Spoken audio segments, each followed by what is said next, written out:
All right. Hello, everyone, and welcome back to the Dimes and Donuts podcast, your deep dive into the BAAD Owners Fantasy League. My name is Garrett. My name is Nick. And today we have week 6 upon us. Got a bunch of new matchups. We have a trade that we can discuss early on. Nick, what was the trade this week?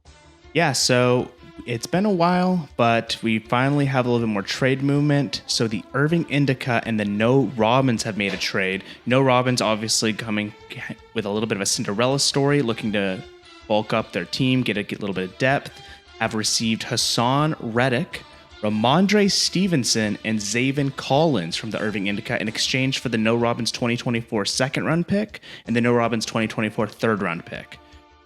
Yeah, I mean, it really doesn't surprise me that these are the two teams that we see at the trade table. You know, one team, they thought they were going to be super high, weren't there. Now they're just going to have to stockpile picks and hope for next season. Whereas the No Robbins, like you alluded to, I mean, they are on the up. From their preseason prediction ranking, they are shooting up the standings, and I think this is a decent trade for both, but I do think I give the edge to the Irving Indica because that's a good haul. Yeah, I agree. I think that it makes sense from both sides. Like, no one was making like a dumb decision, but I agree. Getting rid of Ramondre Stevenson on the floundering Patriots offense, who knows how much time he has left. Hassan Reddick, a game wreck, awesome Eagles defensive lineman, getting up there in age. Irving Indica having issues being able to get rid of some of those players and just get picks to try to turn their thing around over the next season. Good idea. Excellent trade. Agreed. All right, so that's the only trade that we have this week. Let's jump straight into the dimes. So for dimes, we've got quarterback up first. Your quarterback, Nick, Dak Prescott of the Plano Nukes, played the Monday night game. What did you see from him this week? Yeah, I was super excited about this. He's obviously been having some issues in real life and fantasy-wise, but this game really turned it around. 272 passing yards with a passing touchdown, and got a little bit of action on his feet with a rushing touchdown as well. Huge, I think it was an 18-yard rushing touchdown. It was awesome, and that's the sort of thing that I really hope will regain his confidence and start putting back up those QB1 numbers for me. Definitely. His first rushing touchdown of the season, he's kind of gotten away from that, the past couple of years, I think probably since the injury. Right. So I don't really blame him. But, yeah, that'll help you put up crazy fantasy points when you get those rushing touchdown numbers. All right, next, speaking of rushing, we've got Raheem Mostert at the running back spot with 34.2 points. Older guy here, Nick. Yeah, absolutely. I mean, I didn't expect this. I don't know if other people had this on their bingo cards for the year, but I did not have Raheem Mostert being the number 2 overall fantasy running back. But he has been absolutely dominating. And with Devon Achane out for the next few weeks on IR, I think that you should kind of expect Mostert to continue putting up crazy numbers like that. Agreed. I mean, even when, Achane, I don't know how you say it. Whenever he comes back, it's awesome that they're both must starts because the Dolphins have an incredible running game. Every single week, they're both getting put up like monster points. Next, we've got wide receiver. We've got the Sun God, Amon-Ra St. Brown of CD's Nuts with 30.4 points. The Lions are frisky this year, and they look amazing. Like, definitely a top AFC team. Yeah, and especially with Jared Goff really coming to his own, and Sun God being, his number 1 target, that is a point magnet. So, huge for CD's Nuts, and with how young he is, that is awesome. Agreed. Yep. Definitely a big pickup. I tried to trade for him after week 1 and I was declined instantaneously. Oh yeah, I was desperate for him last year. Yep. So for tight end, we have Travis Kelce of the Point Break FC. Shockingly, the first time that he's been on here this year with 21.4 points. This is kind of what we expect to see from him every single week, which is wild to say. But, he proved it a lot last year. He's proved it his whole career. So hopefully this is a trend and not just a flash in the pan. Absolutely. Switching over to the defensive side of the ball, defensive lineman Neil Hunter of the TD11 Tudgays, 34 points off of 7 tackles and 2 sacks. Had an absolute awesome game against the Bears. Yep, great guy. Wish I had him on my team. Yeah, and so then linebackers, speaking of people you do have on your team, what's going on over there? I'll tell you what's going on. He has been up and down, up and down. I have a really, really stacked linebacker room. I didn't start him. It's great to see depth at that position. But yeah, this is the second 30-plus point game that he's put up this week. But then he'll have like a 5-point game or a 3-point game. And then coming off a bye, I don't know. I didn't see it. But yeah, he had a sack, a bunch of solo tackles, 9 in fact. So that's 18 points right there. And yeah, he's a really good player. He's just 33 years old, and I don't expect it every week. Yeah, so that was Levante David, by the way. I don't think we actually said who it was. So Levante David is the linebacker starter of the week who was sitting on your bench. Correct. All right, and then at the DB spot, we've got Kendall Fuller, who's on waivers. Put up 29 points. That 30 points. That was a typo on my end. He actually put up 30 points. And that's the second week in a row that not only did I put a typo, but also that the DB of the week was a waiver wire pickup. So what does that tell you about DBs? I don't know, but I like my DBs, but they're so inconsistent. It's so key to find them. But this guy, I mean, he did have a great game though. An interception, 9 tackles. It's going to be interesting to see if he's able to keep that up.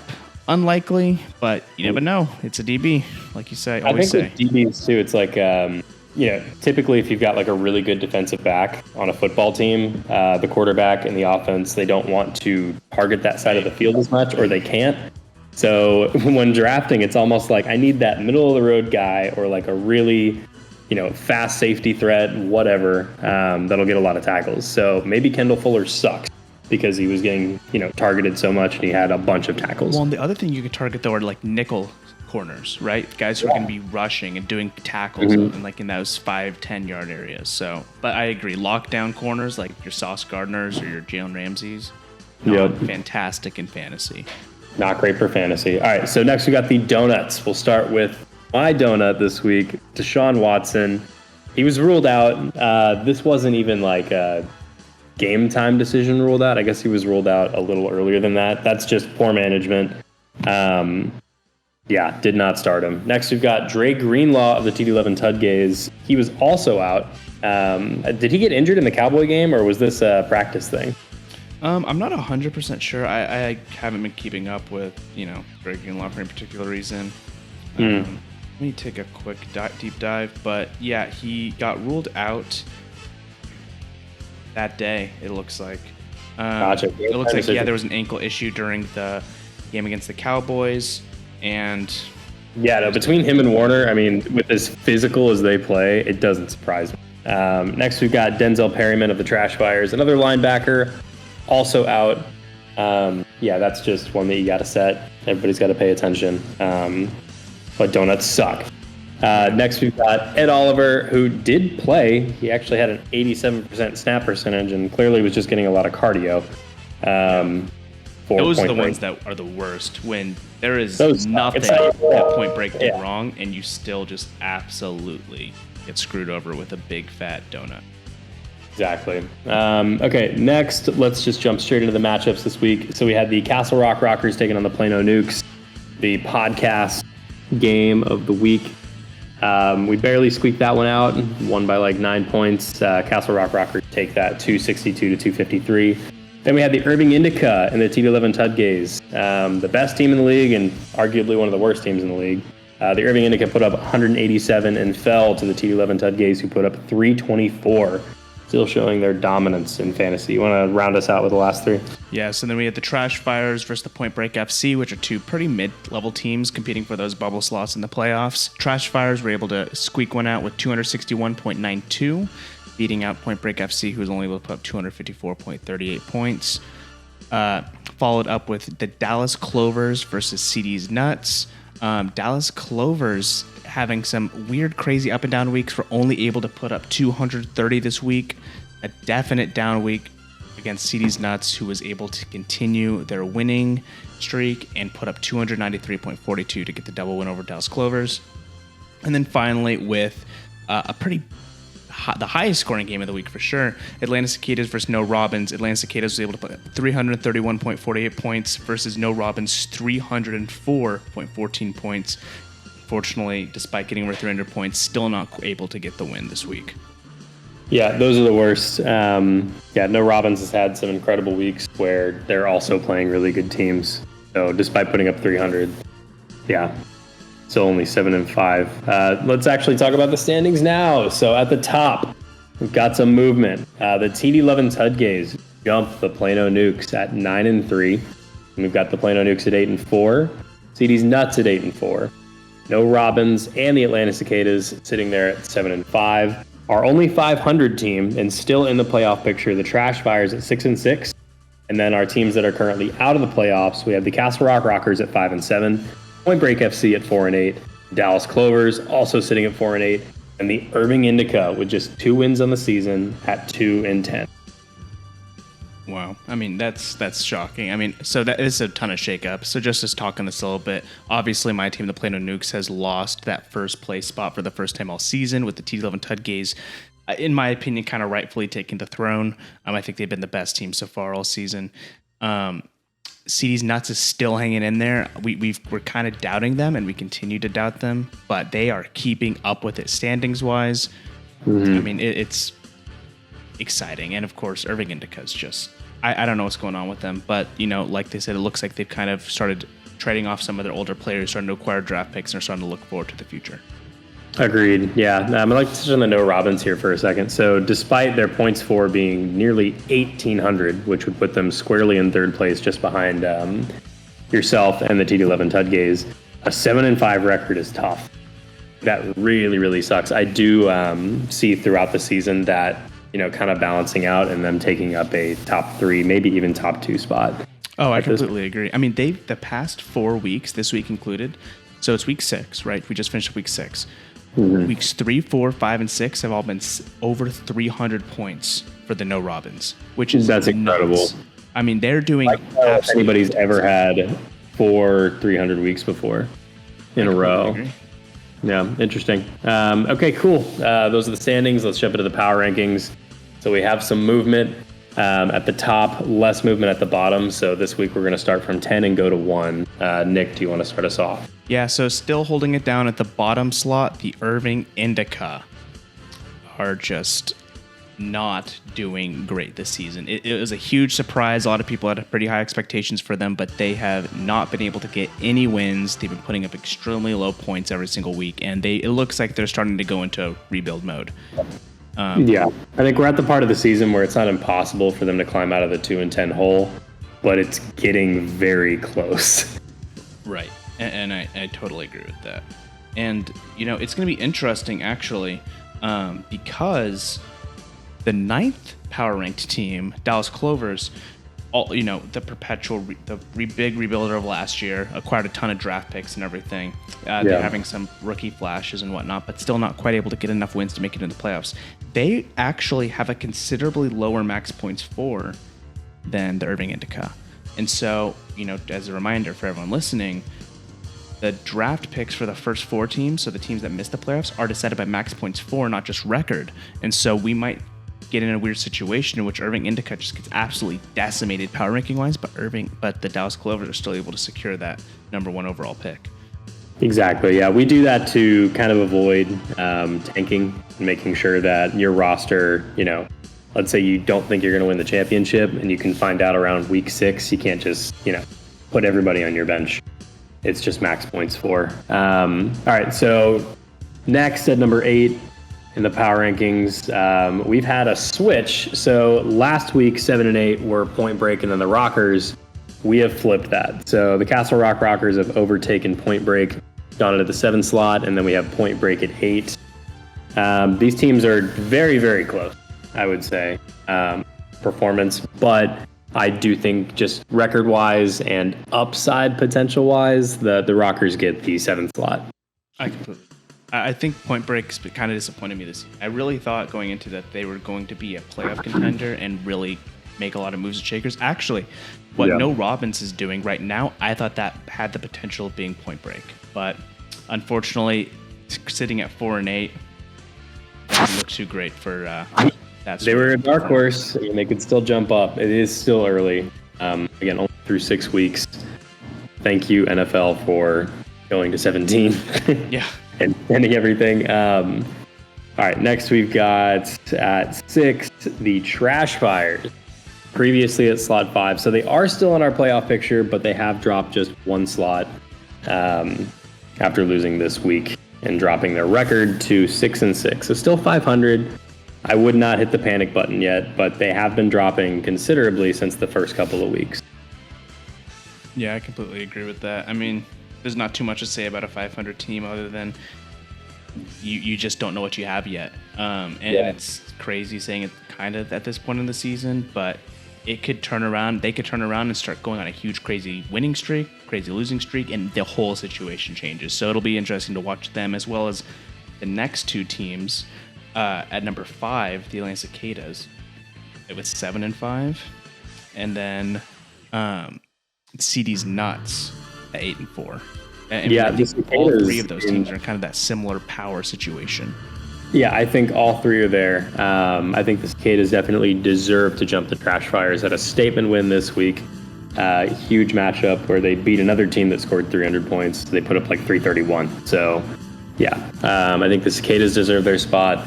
And then with CD's Nuts at 4 and No Robins at 3, I think if you go like purely based on max points for projections, how they've played, despite CD's Nuts having a slightly better record than No Robins, I think No Robins definitely deserves that third spot.